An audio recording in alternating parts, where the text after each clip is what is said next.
Olá pessoal, meu nome é Carlos Iago da Silveira Rosa, eu sou aluno do curso de Licenciatura em Física Noturno da Universidade Federal do Rio Grande do Sul.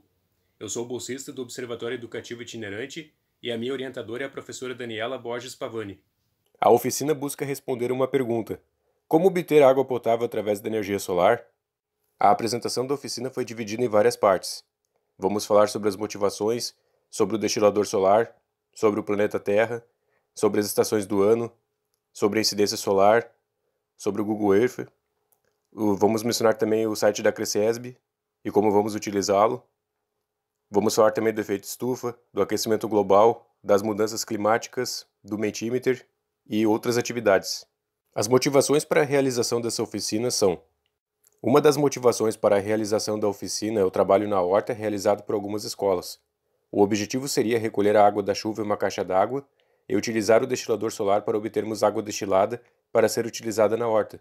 O destilador solar é um equipamento capaz de produzir água destilada a partir da água salobra. Vamos estudar isso nessa apresentação. A proposta de usar a água destilada na horta ainda está sendo estudada, e estamos reunindo as informações para verificar se isso é realmente viável ou não. A segunda motivação está baseada nos fenômenos do destilador solar e do planeta Terra. A incidência solar e o efeito estufa são fenômenos que estão relacionados tanto com o destilador quanto com o planeta Terra. Outra motivação é que essa oficina proporcionará o estudo dos seguintes fenômenos: a incidência solar, as estações do ano, o efeito estufa, o aquecimento global e as mudanças climáticas. Vamos falar agora sobre o destilador solar. Com relação à radiação solar, o Sol emite em todos os comprimentos de onda, mas destacamos em especial as contribuições do infravermelho, que é o comprimento de energia térmica. Nem todos os comprimentos de onda chegam à superfície terrestre, alguns são bloqueados pela atmosfera. O destilador solar e os fenômenos relacionados. Aqui temos um destilador solar do tipo cascata. Esse é o tipo de destilador solar que será construído para a oficina. Ele possui um reservatório de água salgada, nesse caso, uma parede pintada de preto, uma cobertura transparente em que a água evaporada se condensará e descerá até um canal de drenagem, que levará a água destilada para o reservatório final. Nessa oficina não será utilizada água salgada, mas água salobra.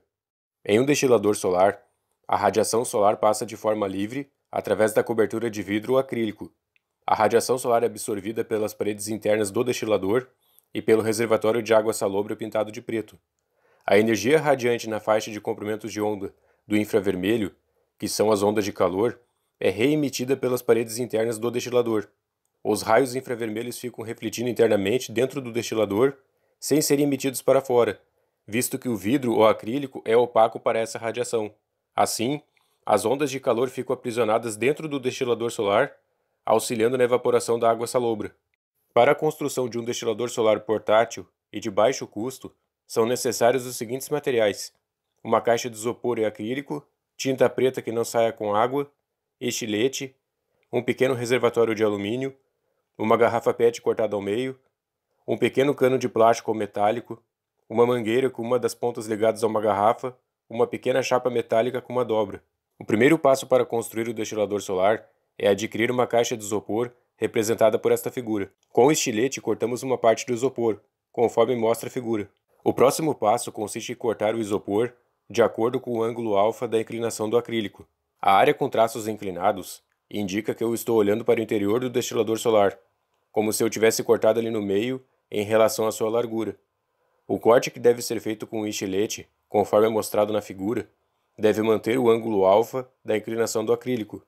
Esse corte deve ser feito em ambas as paredes laterais do destilador, que estão relacionadas à sua largura. O resultado do corte em ambos os lados pode ser visto na seguinte figura. Depois disso, é necessário fazer a ranhura em ambos os lados internos da caixa de isopor para inserir o acrílico no destilador solar. Observe a seguinte figura. A medida da largura do acrílico é o valor da largura interna do destilador, mais alguns centímetros a mais que serão introduzidos na ranhura, e uma pequena folga para que o acrílico não corra o risco de ficar preso na ranhura. A medida do comprimento do acrílico é dada pela seguinte equação: C é igual a A dividido pelo cosseno de alfa, em que C é o comprimento do acrílico, A é o comprimento interno do destilador solar, que é dado subtraindo do valor do comprimento externo da caixa de isopor o valor de 2 vezes a espessura da caixa, e alfa é o ângulo de inclinação do acrílico. Depois de inserido o acrílico no destilador solar, podemos tirá-lo do equipamento e inserir um reservatório de água de alumínio pintado de preto. A cor preta absorve grande quantidade de energia e, somado ao fato do alumínio ser um bom condutor de calor, tais fatores auxiliam grandemente em uma maior quantidade de água evaporada. A fim de facilitar o entendimento, fizemos um corte no meio do destilador solar, para mostrarmos a posição em que o reservatório de água salobra foi inserido no equipamento. A quantidade de água a ser inserida é algo que o professor ou a professora decide dependendo da situação e do estudo que estiver sendo realizado com os alunos. Após isso, foi inserido o reservatório de água destilada, o qual pode ser uma garrafa PET. É de fundamental importância que o reservatório de água destilada possua a mesma largura interna do destilador solar, pois, por meio de uma chapa metálica dobrada, a água condensada no acrílico escorrerá e descerá para o reservatório de água destilada. É necessário fazer um furo no isopor, em sua parte inferior, para conectar um pequeno cano de plástico a esse reservatório de água destilada, pois é por meio desse cano de plástico que a água destilada passará por uma mangueira e chegará a uma garrafa que está no lado externo do destilador, conforme podemos observar na seguinte figura. Nessa figura foi mostrada a parte interna do destilador solar. Quando o acrílico estiver sendo inserido no destilador solar, a chapa metálica pequena deve ser inserida e pressionada pelo acrílico, de forma que ela fique inclinada e que uma de suas dobras fique para dentro do destilador e a outra fique para fora. A água que se encontra no reservatório de água salobra vai evaporar e se condensará no acrílico. Essa água vai descer por causa do ângulo de inclinação do acrílico e chegará ao reservatório de água destilada por meio da chapa metálica pequena. A partir do reservatório de água destilada, essa água vai passar pelo pequeno cano de plástico, que pode ser metálico também, unido a esse reservatório, passando pela mangueira até chegar na garrafa que está fora do destilador solar. Tal garrafa é o reservatório final da água destilada. O destilador solar deve estar fixado sobre uma mesa quando ele for colocado em teste. Com relação ao planeta Terra, os fenômenos que nele ocorrem que nos interessam para essa oficina são a incidência solar, as estações do ano, o efeito estufa, o aquecimento global e as mudanças climáticas. Com relação às estações do ano, vamos assistir a um trecho do vídeo As Estações do Ano, elaborado pelo professor Nuno Machado.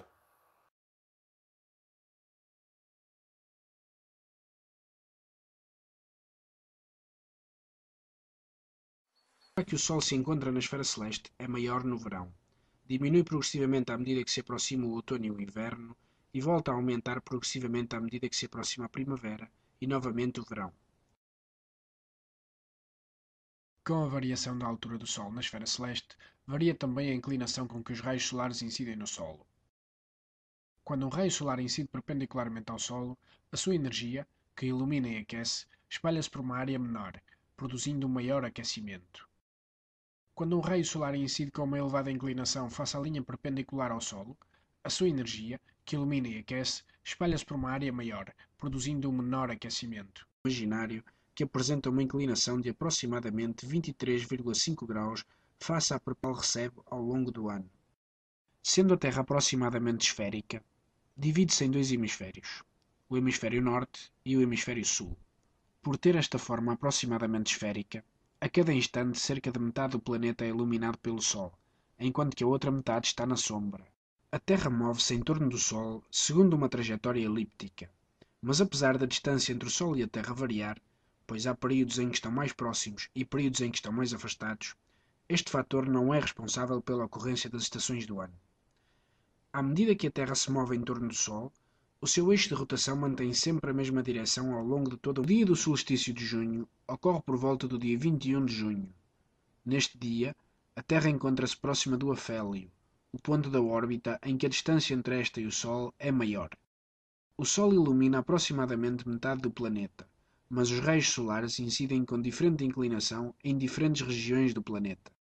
No hemisfério norte, os raios solares que incidem na superfície da Terra têm uma direção próxima da vertical, sendo mesmo vertical na região do Trópico de Câncer, e por isso aquecem mais, dando origem a temperaturas mais altas.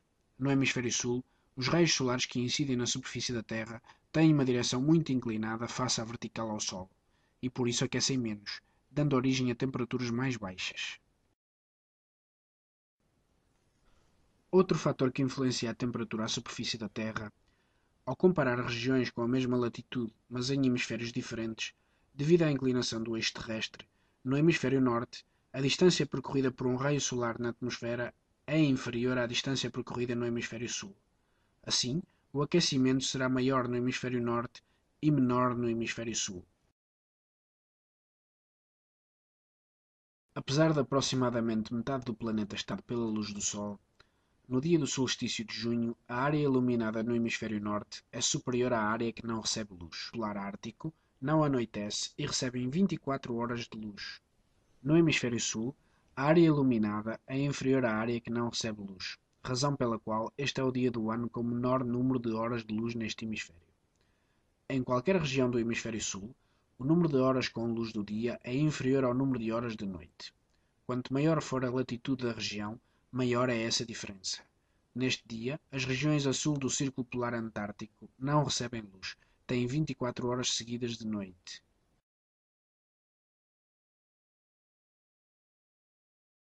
Conclui-se, portanto, que no dia de solstício de junho é verão no hemisfério norte e inverno no hemisfério sul.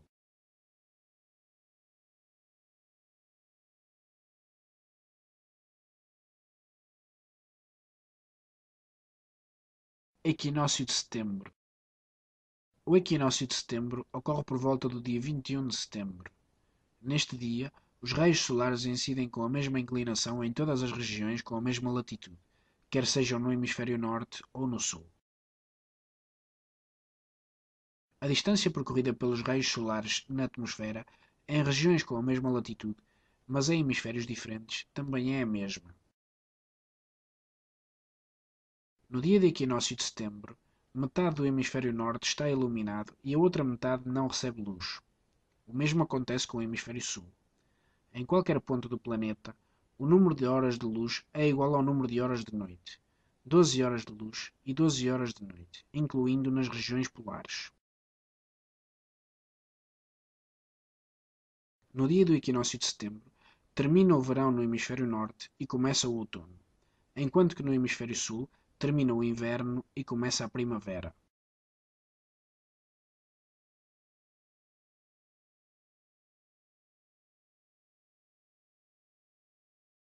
Solstício de dezembro. O dia do solstício de dezembro ocorre por volta do dia 21 de dezembro. Neste dia, a Terra encontra-se próxima do periélio, o ponto da órbita em que a distância entre esta e o Sol é menor. No hemisfério norte, os raios solares que incidem na superfície da Terra têm uma direção muito inclinada face à vertical ao solo. Vamos falar agora sobre a incidência solar. Vamos imaginar que a linha A seja o acrílico do destilador solar que receberá os raios solares. Θ é o valor do ângulo de incidência dos raios solares da maior média anual. Esse valor nos interessa, pois pode ser usado para cada mês do ano, a fim de que não exista uma perda significativa de energia solar para o processo de destilação. O ângulo alfa é o ângulo de inclinação do acrílico do destilador solar. O acrílico deve ser posicionado no destilador com esse ângulo em relação à base horizontal para que os raios solares incidam no destilador com um ângulo de 90 graus, com o objetivo de que a energia solar transmitida seja máxima. Para a construção do destilador solar, estamos interessados em encontrar o ângulo alfa a partir do ângulo θ. Podemos escrever a seguinte equação: θ mais 90 graus mais alfa é igual a 180 graus. Dessa forma, alfa vai ser igual a 180 graus menos 90 graus menos θ. Se considerarmos que a maior média anual θ seja 22 graus, então o ângulo de inclinação do acrílico deve ser alfa igual a 68 graus. Com relação ao Google Earth e o site do CRECESB, Centro de Referência para as Energias Solar e Eólica Sérgio de S. Brito, vamos assistir ao seguinte vídeo. No site do CRECESB, devemos clicar em Potencial Energético e depois em Potencial Solar.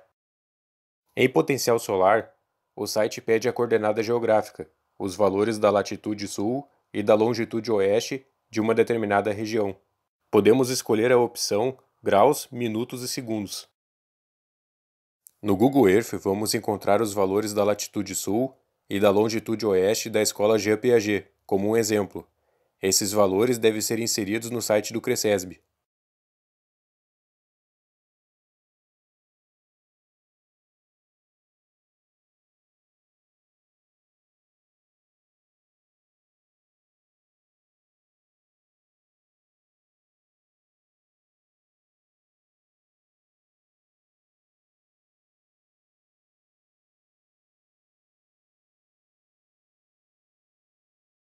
Depois de inseridos os valores, devemos clicar em Buscar.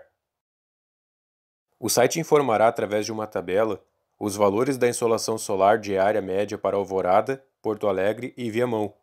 O site também possui gráficos muito interessantes, que podem ser estudados com os alunos e as alunas.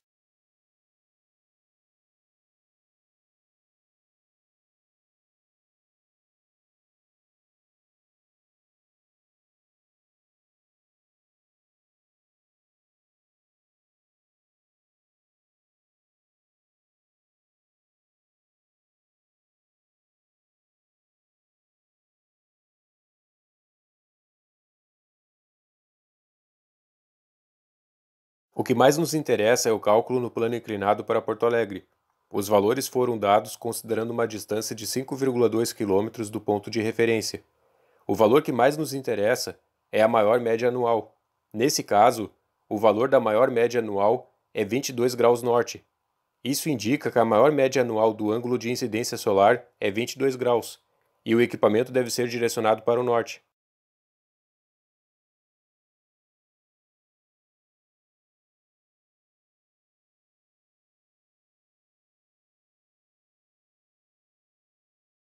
Com relação ao efeito estufa, aquecimento global e mudanças climáticas, vamos assistir a um trecho do vídeo O que é o efeito estufa?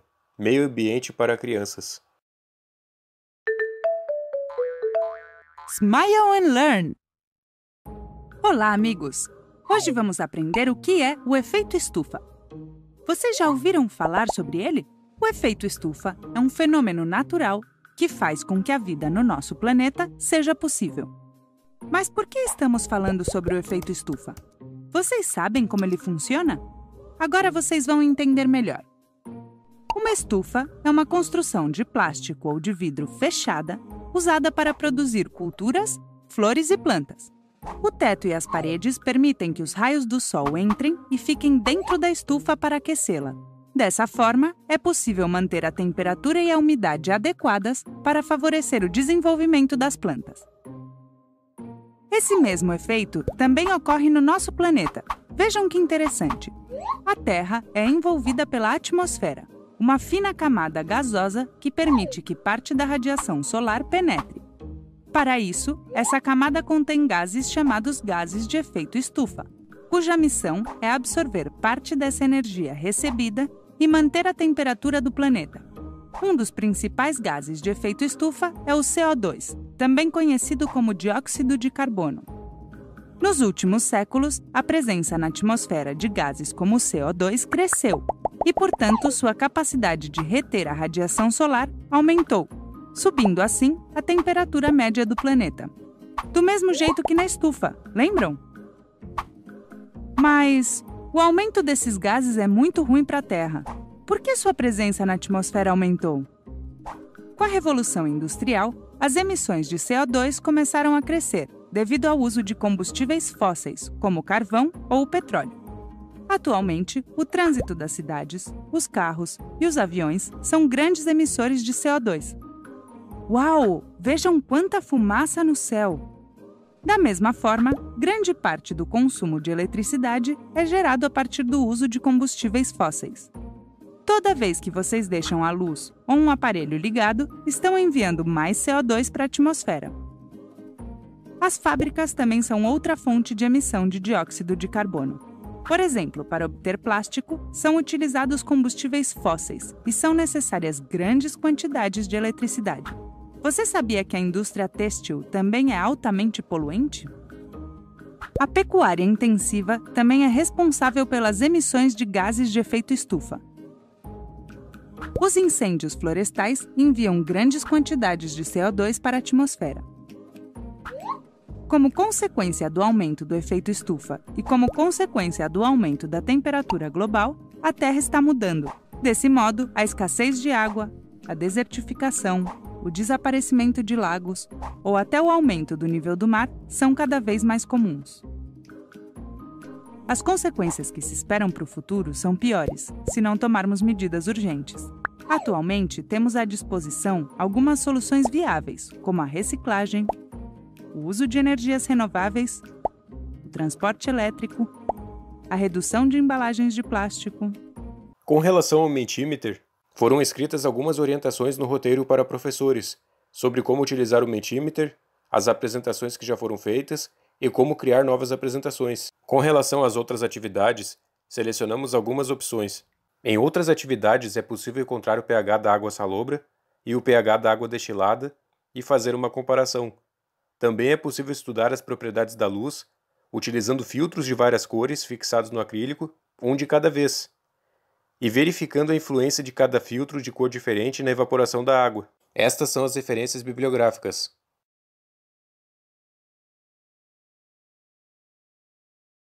Eu agradeço a atenção de todos e de todas. Muito obrigado.